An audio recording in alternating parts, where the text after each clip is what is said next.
Assalamu alaikum everyone. Welcome back to my another English video. ইংরেজির 14 গোষ্ঠী উদ্ধার এই ভিডিও সিরিজের পঞ্চম পার্টে আপনাকে স্বাগত। এই পার্টে আমরা দেখব মাস্টের সকল ব্যবহার। মাস্ট আমরা কতভাবে ব্যবহার করতে পারি এবং কোথায় কোথায় ব্যবহার করতে পারি সেটাই দেখব এই স্ট্রাকচারে।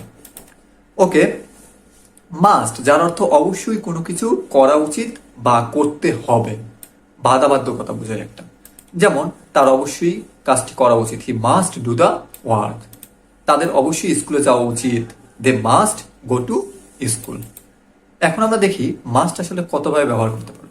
দৃঢ় সংকল্প বোঝাতে আমরা এই মাস্ট ব্যবহার করতে পারি। যেমন you must make a good result, তোমার অবশ্যই ভালো রেজাল্ট করা উচিত বা করতে হবে। Then I must do this work, আমার অবশ্যই এই কাজটি করতে হবে। Then I must learn English, আমার অবশ্যই ইংরেজি শিখতে হবে। এই তিনটেই কিন্তু আমার দৃঢ় একটা সংকল্প। দেন নিশ্চয়তা বোঝাতে আমরা মাস্ট প্লাস বি ব্যবহার করতে পারি এবং যার অর্থ হবে অবশ্যই হবে বা হতে হবে।